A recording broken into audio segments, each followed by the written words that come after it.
Décidément, ça n'a pas l'air de marcher pour une petite loupe pour faire comme ça, à moins de... Non. Bon, de toute façon, on va me voir quand même. Hein. C'est pas un drame. Donc salut tout le monde, c'est Dan Mario pour une nouvelle vidéo. Et on va parler d'un nouveau sujet. Oui, d'un nouveau sujet, c'est important. C'est qui concerne le culte de la personnalité. Ça va être intéressant ça.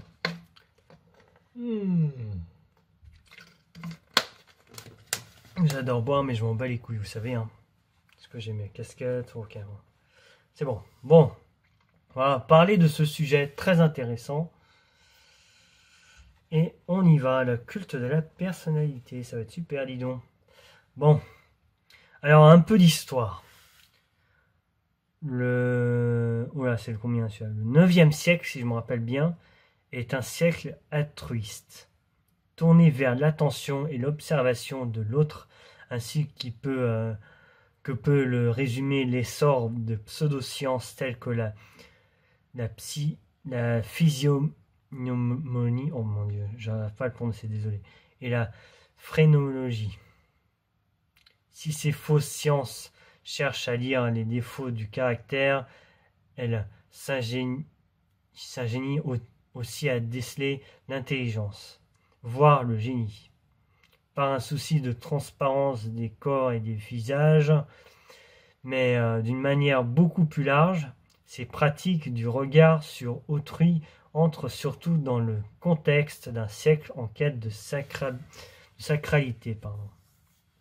Se forger dès lors un véritable culte des valeurs individuelles et de la personnalité, qui donne rapidement naissance à la notion de célébrité, forcément, quand on y parle.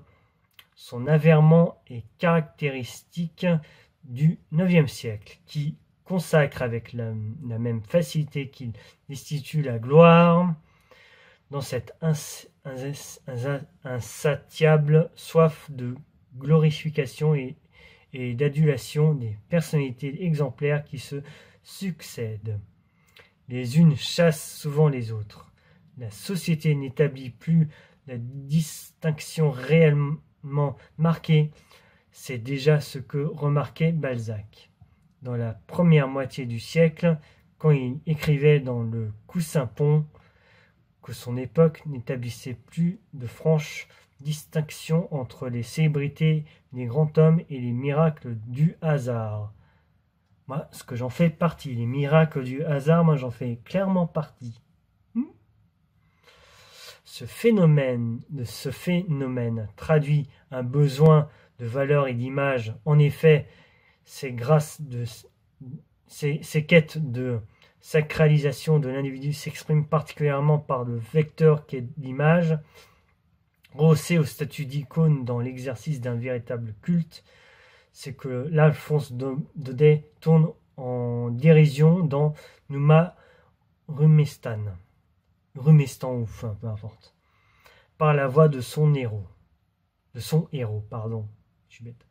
Politicien local qui, faisant visiter sa ville à une parente, lui avoue que le socle vide qu'elle a sous les yeux attend sa propre statue. Tout au long du IXe siècle, chat dans la gorge,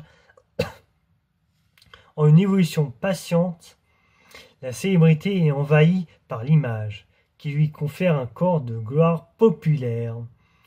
Les séries des portraits sérieux ou comiques se multiplient.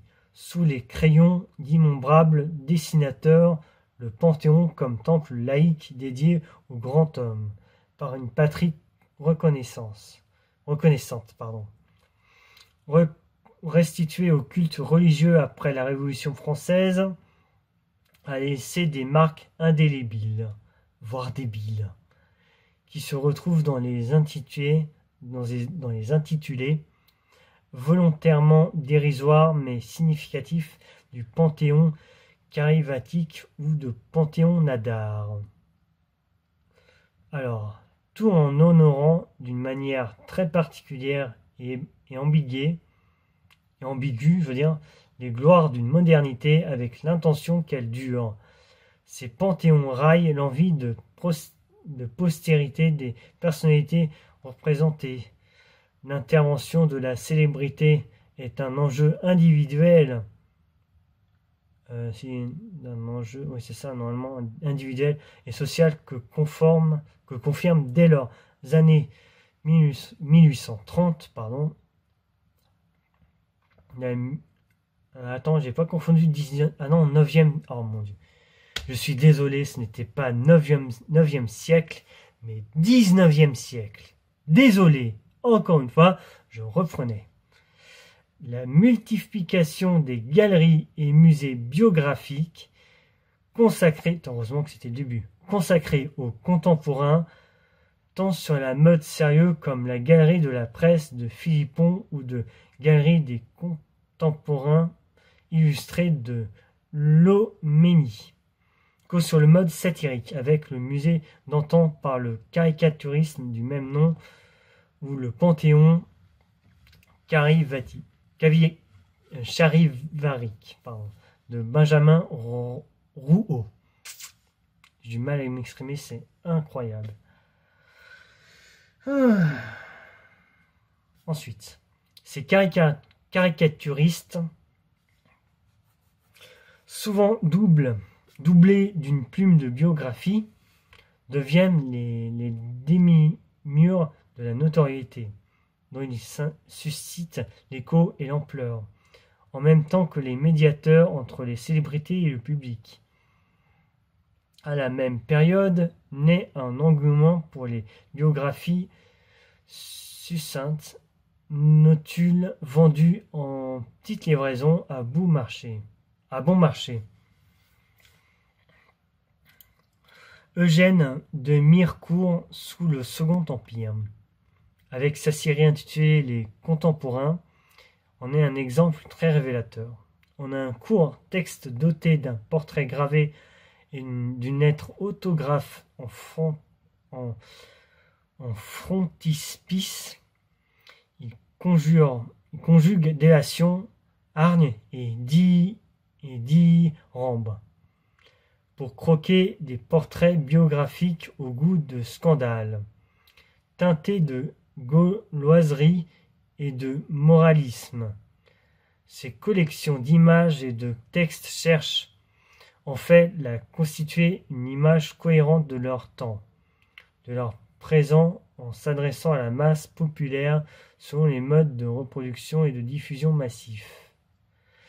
Ces panthéons grinçants et grimaçants participent à la société du spectacle pour donner à voir des individus privilégiés comme exemple ou contre-exemple, mais toujours en suscitant un culte qui ne se démentira pas. En effet, à la fin du XIXe siècle, dans les premières années de la République, notamment sous la plume d'André Gide, ces parutions poursuivent leur entreprise de réclame positif ou négatif, sympathisante ou féroce, dans un but didactique et pédagogique manifeste. La série des hommes du jour, associant des charges de Gilles et des notices de Félicien Champsaur, publiées de 1878 à 1885, s'inscrit dans ce culte de la célébrité artistique, littéraire, mondaine et politique. Ce culte de la personnalité et de la célébrité trouve une formidable écho sous la Troisième République dans sa pratique politique de culte de grand homme, forcément, dont la réouverture du Panthéon à l'occasion de funérailles nationales de Victor Hugo marque incontestablement l'apogée. En quelques années, les funérailles nationales organisées aux frais de l'État et les panthéonisations se multiplient après les élections d'octobre 1877, qui assurent la première victoire aux républicains et à la fin de l'ordre moral. Alors, est-ce que je peux faire une suite?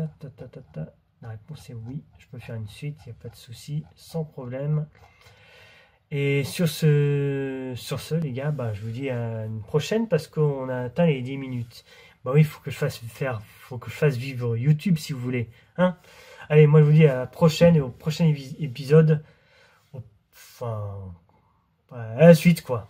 Bref, je m'exprime très mal et je m'en bats les couilles, je fais ce que je veux. C'est mes vidéos, ok? Allez, ciao tout le monde.